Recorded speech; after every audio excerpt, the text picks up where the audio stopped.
Okay, today I have a guest with me. I have Daniel Eilola. How are you doing, sir? Excellent, sir. How are you? I'm doing well. I'm doing well. So, the first thing I was interested to, I came across in my research is that your first love was basketball.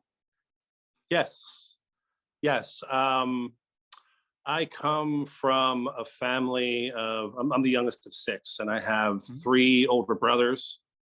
And I grew up playing basketball. I grew up actually right outside of Southwest Philadelphia. Mm. So it was a lot of kids my age. And back when I was young, in the summertime or after school, you just sort of went out of the house and you had to keep busy for, Yeah. for the next few hours until dinner, until it was time to do homework. So it was usually the easiest thing to do to go down to the park and play some sort of sports. But I always sort of gravitated to basketball, and my Mm. family did as well. I have a brother that played college basketball. My father played on a state championship basketball team in Michigan. So it was always present in our life. Wow. Basketball. Yeah. Now it's true that you're 6'7", correct? Yes. Wow. Yeah. I'm tall. I'm probably about 6'6" now. I think I'm shrinking a Six bit. six. About 6'6". Yeah. Wow. Yeah. Yeah, and you played a center, Yes. which of Yeah. course. Yes. Is height something in the family? Is that something that runs in the family? Yes. I'm actually the tallest in my family, but I'm 6'6", 6'7". My brother and my father were both 6'5". I have two other brothers that were 6'3", 6'4", and I have Wow. two sisters as well, and they're about 5'8" to 5'10". Wow. Damn. Yeah. Um, coming from like a sports family, was the arts a big thing there, or were you just kind No, of not at all. Um, for me, it was my introduction to acting and theater and was through film. Being the youngest of six, I was the youngest by about 10 years.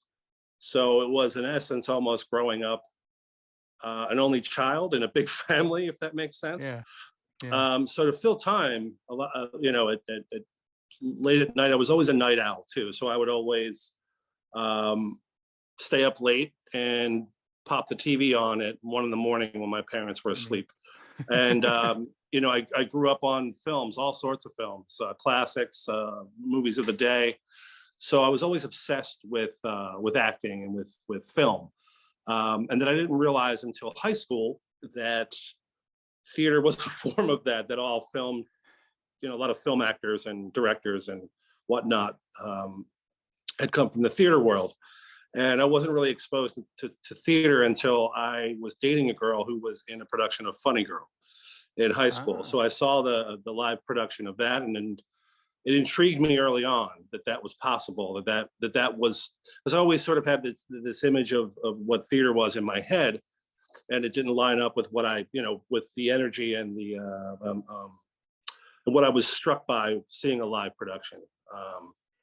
So that's sort of when theater first was when I first noticed theater.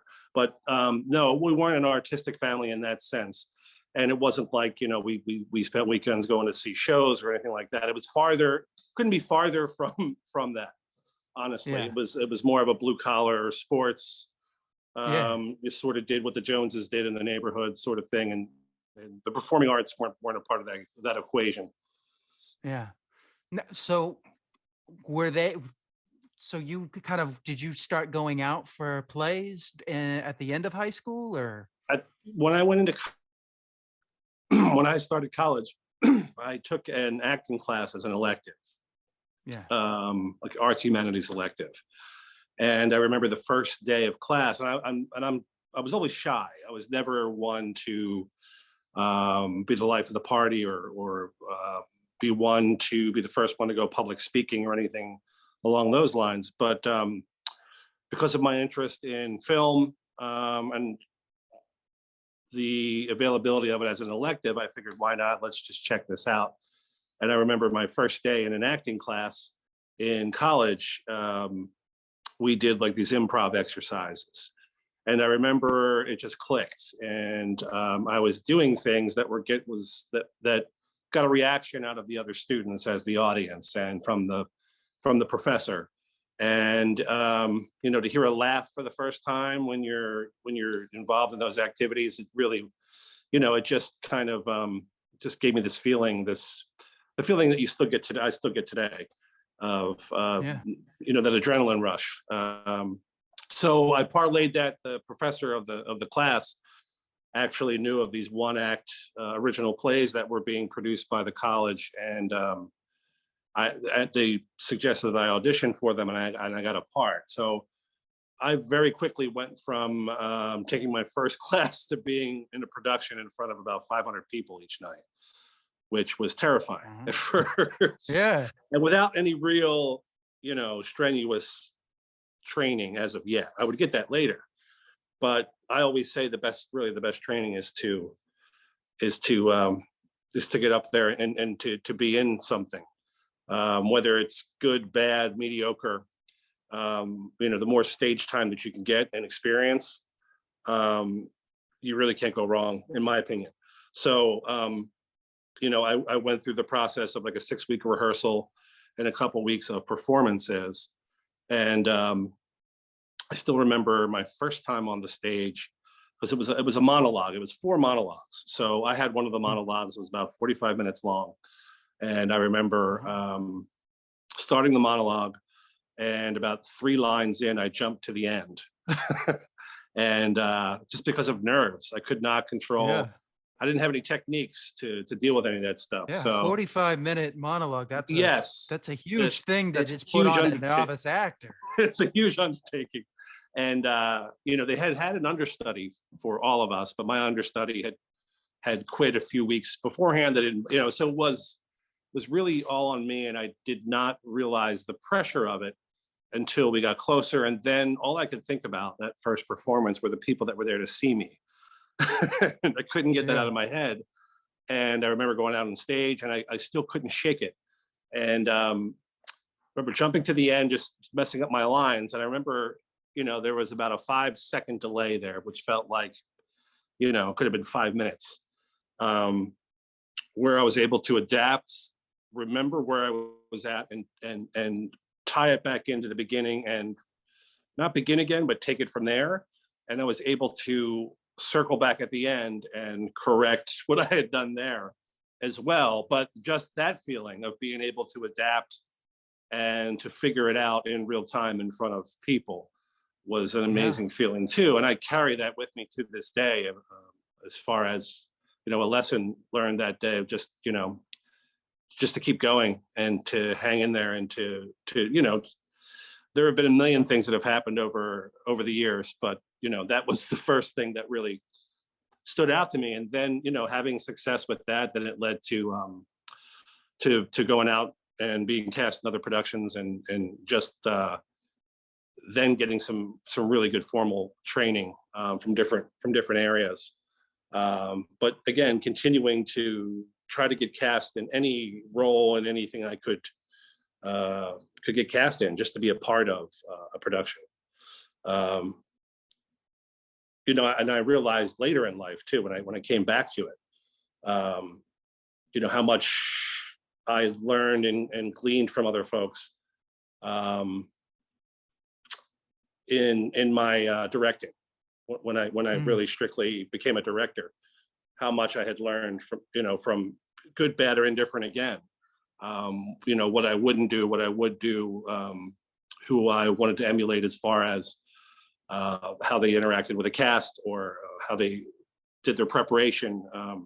So, you know, just I always sort of kept my eyes and ears open, and you know, just try to get involved in whatever I could early on, just to be a part of things and to learn. So like what style did you come to study in? I'm just curious. Well, I fell in love. Well, I went through the Stanislavski training, but I fell in love specifically with Lee Strasberg. Oh. And one of my favorite books by him, I'm going to get it wrong now, is A Dream of Passion, was Mhm. one that I would read over and over again and gleaned a lot from and learned a lot from. So I was, and I was into the whole actor studio thing, and before they even came out with that show with James Lipton. I just Yeah. a lot of my reading, a lot of the people that I would interact with in the theater world were of that mindset. So that's where my training, a lot of my study was Interesting. initially, and over the years it has of course expanded and whatnot, but that's still my base. See, I went to the neighborhood Playhouse for Meisner, and I also went to Wow. Lee Strasberg Theater and Film Institute. So I have like the opposite of the two coins, because Yeah. neighborhood Playhouse gives you like 2 years, and if you don't get in to the second year, I was just kind of like, all right, well, screw you. Yeah. I'm gonna go to Strasberg and do their Yeah. technique. So I like have like both. So I'm familiar with both, but that's so cool that Cool. you're familiar with that. Did Yes. one of your professors at Townsend University push you towards that, No, I or found it on my own. I found it on my own. I just, I usually when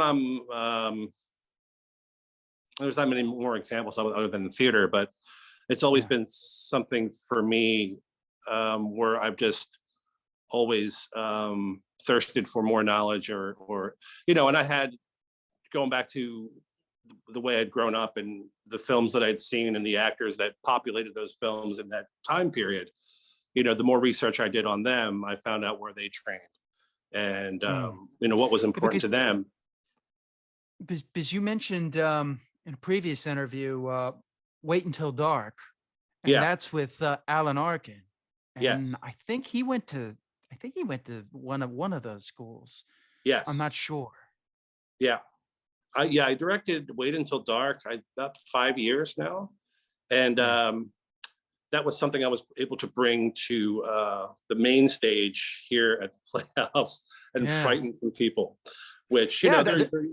it's Th- dark. I mean, I- they what is it? I think they sold that movie in the trailers saying that we're going to darken the theater to the yeah, amount that is absolute possible to darken a theater. Like yeah, now I don't think you could do that. Like I guess they're saying like they would darken the exit signs, which could be yes. a big no-no What today.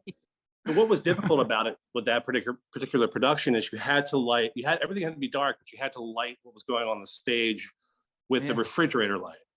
Mm. So, of course, we couldn't go completely dark, but yeah, that was the biggest challenge of that, was that sequence, because not only is the lighting particularly challenging there, but also the scene itself is very physical.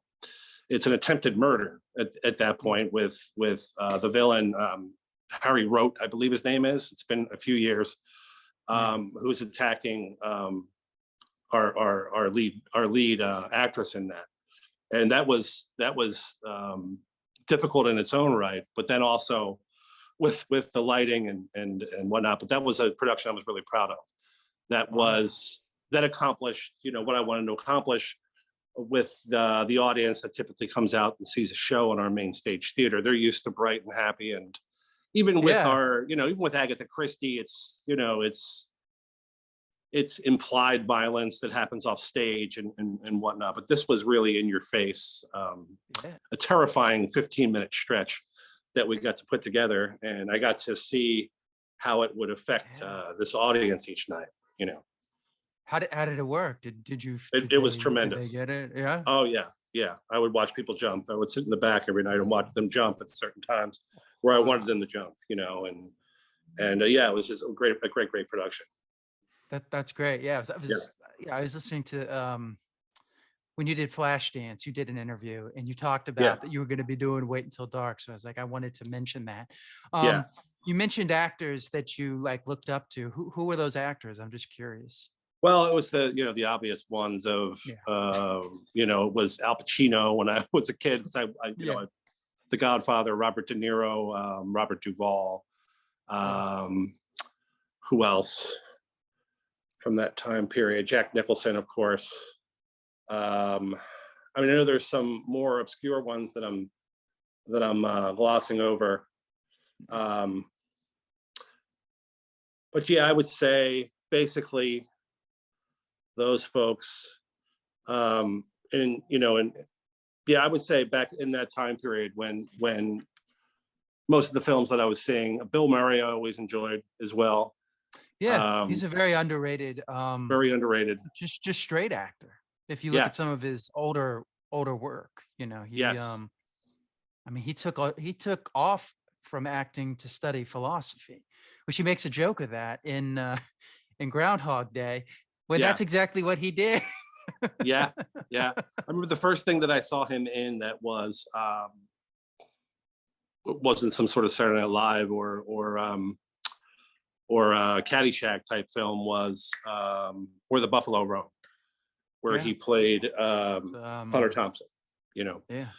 um, but yeah, they're the most obvious ones that come to my head. I'm sure, you know, if I could write them down if you had thought about it for Yeah, 10 yeah, minutes, yeah. there would be a lot more. But they're the folks that, you know, that led me to Strasbourg, that led me to researching that and sort of applying that as well. But then when I went to school, some of the professors in Towson would teach different elements of that that I could connect onto, but Hmm. also, you know, would teach a lot of other things that I'd never been exposed to as well. So, you know, So did you learn, because you were in Baltimore when you went to yeah, school? Did you stay in Baltimore, or did you go back up to Philadelphia I went, to study? I, I stayed in Baltimore for a little bit, probably for about a year. And then I went back to Philadelphia. Hmm. And I studied with a guy named George DeCenzo. He's probably the best acting teacher I've ever worked with. His claim to fame was he was in the television movie Helter Skelter. He played the Mm. DA, but he was also he would always pop up in things. He was in Back to the Future. He played the father who hit Marty with the car. Yeah. Um, so yeah, I would study with him a few days a week, and it was, you know, high level classes. That's Yeah. for me. It's always an indicator of a theater region too. Is if you have places where professionals can go and really continue to study, and because I mean, there's not how many opportunities do you really have to be on stage Yeah. consistently? You know what I mean? No, So it was a great opportunity to do that. that's cool. And that Mhm. was in Philadelphia.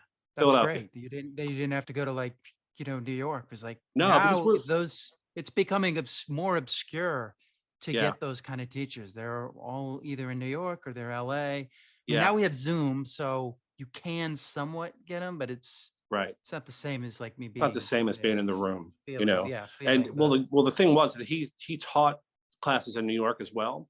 So New York Mm. and Philly are only an hour and a half apart. So Oh, it's really? not See, I didn't know. it's not that difficult, you know. So he would teach a few times a week in New York and a few times a week in Philly. And also I could go up to I could be based in Philly and also audition in New York and audition in Philly. Um, but yeah, that was something that I wish I had now. Actually, was that type of class that was around where you could really go in and be pushed and challenged, and you know, it wasn't just a Yeah. basic acting class. You know, Yeah, see, that's the thing. A lot of those older ones, there was the scene study aspect, but they also pushed you into other directions yeah, as well.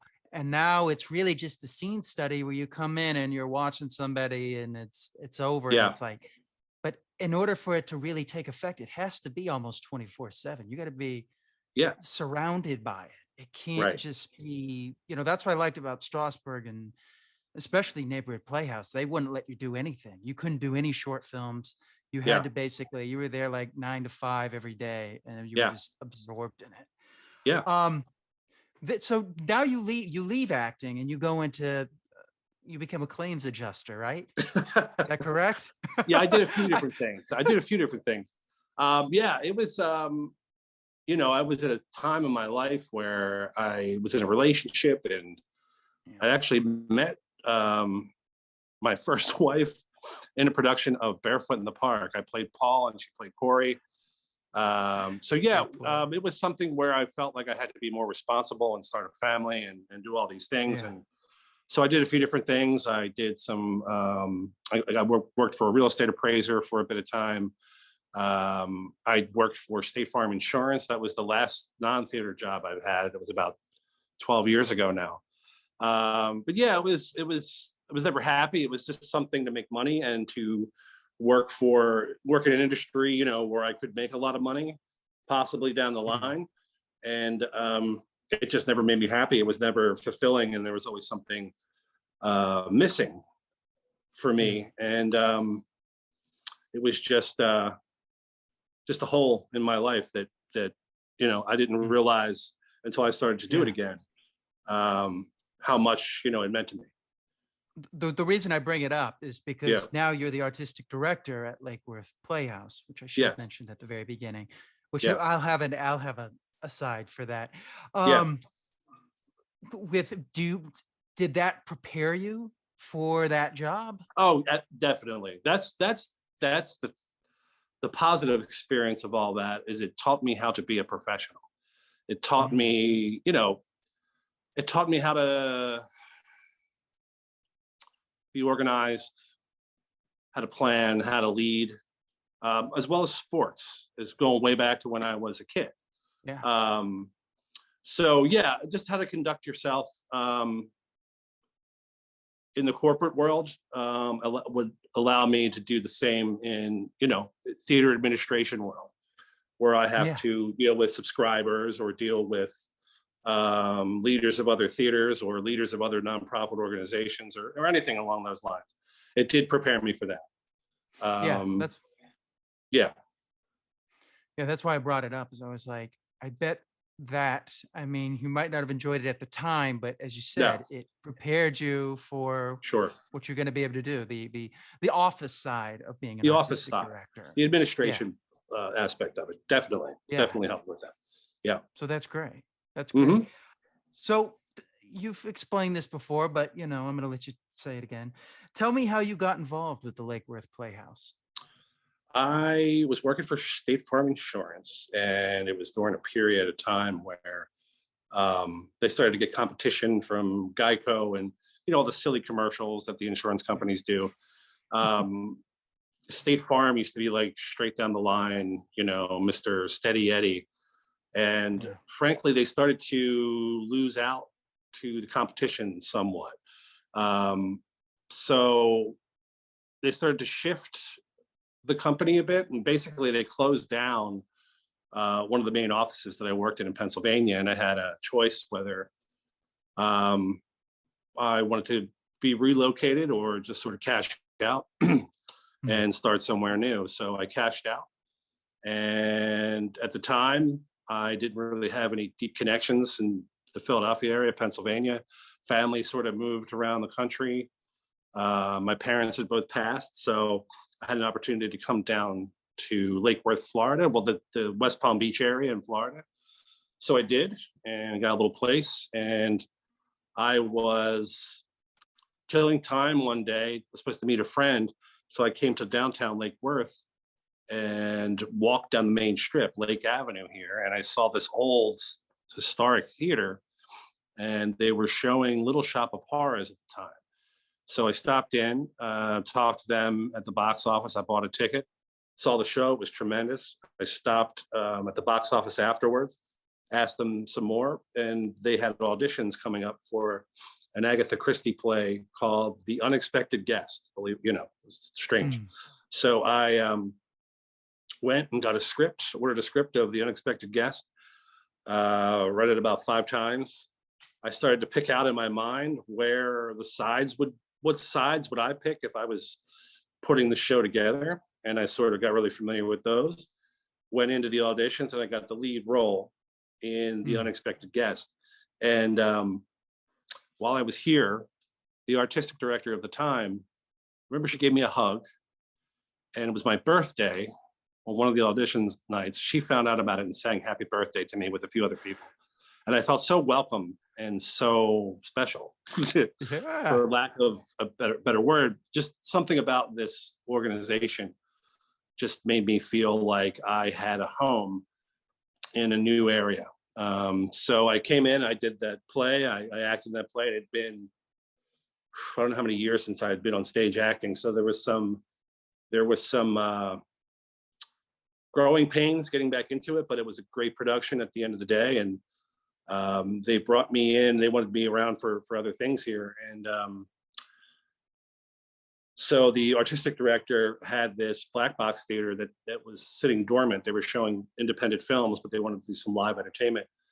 And she talked to me about a series in here about doing some small plays and some intimate stuff in this space. So they gave me that to start to keep me around. I also volunteered and worked backstage on a variety of different shows just to be around it again, because being away from it and having the opportunity to be around it again. And I realized that one of the things I realized is when I was strictly an actor years ago, I was always in my head about me. What do I need to do? What do I need from this? Me, me, me, me, me. And then when I started to go on the other side of things, and I realized that, you're just a part of a whole, especially when I started to direct. And sometimes I'll need you to music terms. Sometimes I need you to be my lead guitar player. Sometimes you just got to play bass. Sometimes you got to, lay me down something. So when I started to work, on some stuff backstage and in the lighting booth, I would just do whatever I could to be around it again. And I realized that I could get the same sort of adrenaline rush and the same sort of satisfaction just being any part of a production. So I worked a lot on things for them. They gave me the black box, what I turned into the black box series here. So for about 5 years, I did some fundraising for them. They hired me on part-time at first, then full-time. So I did that's also working in the corporate world prepared me for learning how to write grants and how to manage things manage grants and to do that sort of thing. So I got into the grant writing and fundraising portion of things for a bit, and was able to do that for the organization, but also develop the Black Box series, which we have been doing for almost 10 years now. And each season we do 3 to 4. Edward Albee, I've done Annie Baker, I've done a whole variety of different playwrights. We just did True West by Sam Shepard. I'll do newer relevant stuff, and I'll do some classic stuff as well. So yeah, I got to come in here and I got to really just program what I wanted to do and what I wanted to showcase and what I was interested in. And I got to work with some like-minded people, the people that came out and auditioned for things or stage managed. I have the stage manager that's been with me for 10 years over here. So yeah, it was just sort of getting some like-minded people and working on stuff together. And those people have changed over the years. They cycle in and out, but it's still the same spirit that I try to keep here. And yeah, it's been quite a ride. Wow. Yeah. What was your major in? I'm curious. Theater. Yeah. And was your minor in business? No, strictly theater. And my focus was acting. My concentration was acting. And when I first started to direct, I would always come at it. And I find that as an artistic director, when I hire directors here, I'll direct. Yeah, I'll direct maybe 2 to 3 productions a year, and the rest I contract in. I'll interview people and bring them in. And I find that, whatever somebody's specialty is, like I have a great director who is an equity stage manager, so her whole approach is, she's going to figure out the transitions and, that side of things first as she goes into rehearsals. Or I have somebody that does musicals who's a tremendous singer. So that's always the focus first, and everything else will fall in line afterwards. And for me, it's always been the acting and getting something up on its feet and doing some table work, but also talking through things. That's my favorite thing to do. And then staging things, painting pictures and whatnot. So yeah, it's been quite a ride with that. But then at a certain point, in about 5 years here, doing the Black Box series, our artistic director at the time retired and moved to Georgia. So they weren't quite sure if I could make the transition, I guess, to big frilly musicals. So I was interim artistic director for a season, and I was able to transfer what I learned in the smaller space to the larger space, trying to set that same tone of, I don't know, I like to get talented people, but also good people to work with, people that I want to spend 6 to 8 weeks around. That other folks want to spend 6 to 8 weeks around. So and try to make it a supportive, creative atmosphere. Yeah. And I think that I was able to take that feeling, put it on the main stage as well with the musical productions, and sort of elevate that a bit. And so now my focus is sort of both spaces, plus whatever else we're trying to develop. So it's gotten a lot busier, 3 times as busy as it used to be, just because we just keep churning out more and more Yeah. programming. How did you guys deal with COVID? COVID was terrible, but we're in Florida, so Yeah, that means good that point. DeSantis opened everything up, and Yeah. it was a real dilemma for us. But if we stayed dark, we would have gone out of business. We wouldn't be here. Yeah. So what we did was, once we got the county and state go ahead to open this kind of facility, there was always, there was restrictions placed on it. We could only fill half of the Yeah. theater, and we had to do space. We had to space people out and whatnot, and it was, of course, masks and whatnot. So that's what we did. That's great. What we ended up doing actually is I had a whole season of shows that were really large shows on our main stage. I had the producers. I had what else did I have? Annie. Just all these really big shows with really big casts. So what we did was Happy shows. Yeah. But what we had to do was we couldn't have all of these casts, these shows with huge casts and expect to have everybody be safe and then make it to the finish line. So what we did was just ripped up the whole season. We went back and I just selected shows that were 2 people in a show, 4 people in a show. But we did our best work during COVID. Yeah. Because I got to do musicals that I want to say mattered.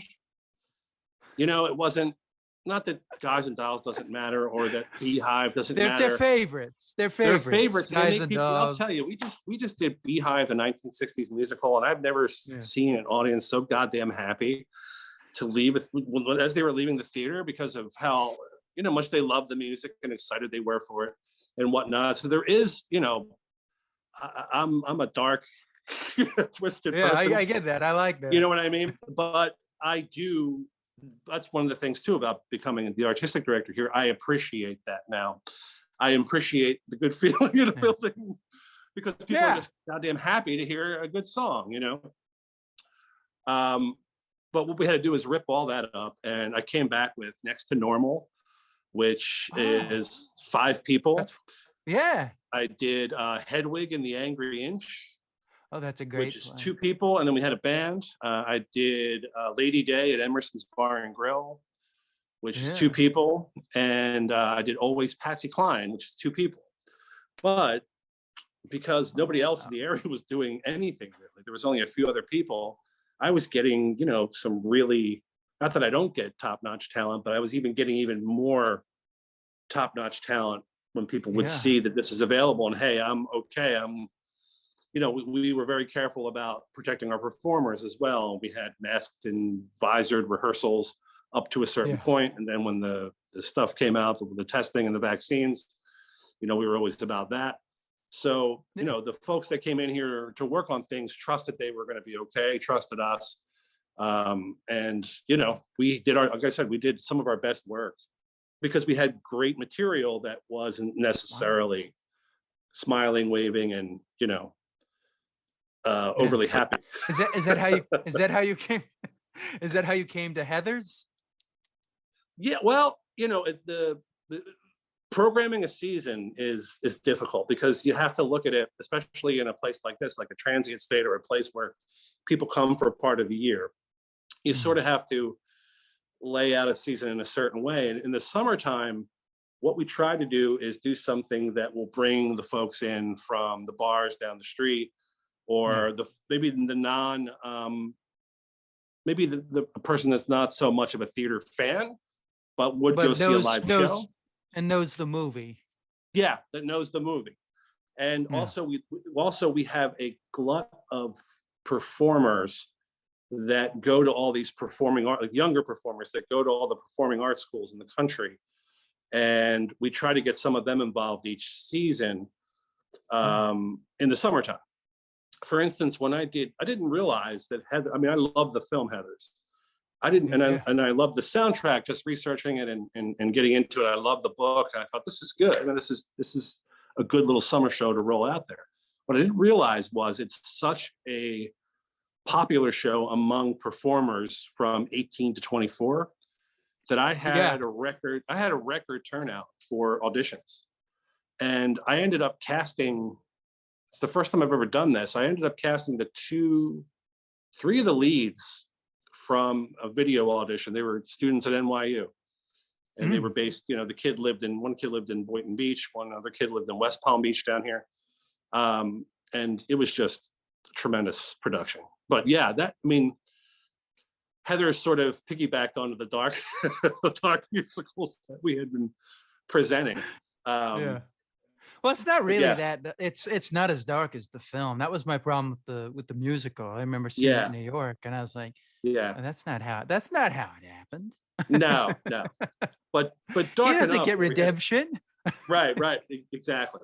But dark enough that we had to put, like, for instance, we had to put a lot of warnings in the playbill and whatnot. Yeah, it's still a dark play. It's still dealing with murder and things like that. It's just it ends happy. Yes, it does end happy. They actually come on the stage for the final song. Yeah, that would bother me every night too. There's JD, up in the balcony, singing with Heather Chandler. And everything's okay. Yeah. Whereas in the other one, it's just Christian Slater blowing himself up. Right. It's like lighting a cigarette. Lighting a cigarette, right? Yeah. So I mean, it and actually, it kind of carried over as well, because I think that some of the board and the executive director here as well got to see the work that we could do if we veered off a bit into some maybe some more sensitive material or stuff that's not necessarily old traditional musicals. And we actually opened this season up with, after Heathers, I followed it up with Fun Home, which was a tremendous production here. We had a really, really fantastic cast and director, but of course it doesn't draw the attendance like Guys and Dolls does. No, it doesn't. Funhouse Fun Home, it was an average to below average audience as far as turnout. But we tried something out there like Beehive, and I have 250 to 300. I almost have a full house every night. But it's also about defining who you are too.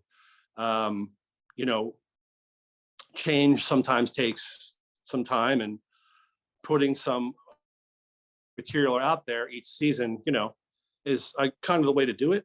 It's sort of introducing your audience to different things, and it's not like that's a show like Fun Home or Next to Normal or anything like that is so outrageous that somebody that goes to see Mamma Mia won't watch it and enjoy what it is and maybe get something from it. They just need to be maybe pushed or trust what we do here, trust that we do good shows and that this is going to be good, and trust us, come check this out. And that's a good thing that you're doing. You're kind of like putting these hidden gems in there and be like, well, here's something that you might not really think is great, but watch how we do it. Watch how we do it. Expand. Yeah. And here is the shiny object for Christmas time, when everybody's in town and all of the snowbirds are in the area. That's when we'll sort of go with tried and true programming to really to satisfy that audience. The people that come in from New York to get away from the cold. And also, like, even the play about the baby with Edward Albee, we'll get that New York crowd that are down for the season that want to come see something that they would see off Broadway or in Greenwich Village or something like that. So we will also program something that's more identifiable to the intellectual that's coming down for the winter as well. So we try to cover all those bases. Yeah, we try to cover all those bases. And like there's certain times of the year when we can try things out. And October, we tried out Fun Home. You know, in July we Yeah. tried out It's Heather's. And Halloween. it's the time to Yeah, do it's it. Halloween. Yeah. Yeah, yeah, You did Reasons to Be Pretty, and you talked about how yeah, there was that was kind of tricky show. Talk a little bit yes, about, I know this is a long time ago, but I'm yeah. curious. Talk about like what was the hardest thing about doing that show? Like just Well, it's and it. when did you do it exactly? I Um, did it. Geez, about everything. I always say 5 years ago. With everything, it's 5 years ago. yeah, 2 weeks. I would say about 7 years ago, I did Reasons to Be Pretty, Yeah, and I always liked the writing. But when you get into it, it's you know, it's misogynistic in a yeah, sense, it you know, and is. it's supposed to be. It's supposed to be on some level. But I guess being raised, you know, I came from a large family. I was raised by women primarily, even though I had brothers and a father. They were always off doing things or working and whatnot. So I was raised by my sister and my mom, my sisters and my mom primarily. So Mm, I've always sort of had that perspective, I mm, guess, in my head. And when I was doing Reasons to Be Pretty specifically, I worked to make the female characters stronger than they were written mm. in the script itself. Not that that was like a conscious choice at the time. It wasn't like I came in and I went, you know, fuck the playwright, and I'm coming in and I'm doing what I want to do. It was just sort of the way I work, and Yeah, getting in the room with the people and working on it is how it turned out. Just because naturally discussing these characters and getting into the scene work, that's where it led us. yeah, So yeah, it turned out that I had people say that, you know, their opinion of it had changed because, you know, they initially had read it and gone thinking it yeah. was this, and it really turned out to be something different. But that was one of my favorite things to work on in this space. I was able to, and that was a situation too where I was able to help actors make discoveries. I remember Yeah. it's just sometimes you go round and round with this theoretical stuff and you get in your head, you know, as a director and actors trying to explain something out. But that was as simple as giving one actor a piece of chewing gum during one rehearsal, and they started to chew the chewing gum in this one scene, and it made like a chain reaction and broke this Yeah. this slump they were in, that they just could not figure out the rhythm of the character. Yeah. And it was the character, I forget the name of the character, but the security guard, the female who's the security guard in the show. Her husband got her a job in the factory. But yeah, I remember that was a moment to see an actor grab onto something like that and then make it their own and then take it to a whole nother level. Yeah. That's what I enjoy. Like I really enjoy. That's the payoff to this stuff is to see somebody get it, lean into it, and then take it to levels that you know that they didn't think they could, or that you know that you know that you didn't think they could, but just to see somebody The succeed and thrive, Yeah, you know, yeah. and to be a What you part of saw something. in them and they didn't realize was in them, you helped Yes, bring that out. Yeah, I yes, get that. exactly, exactly.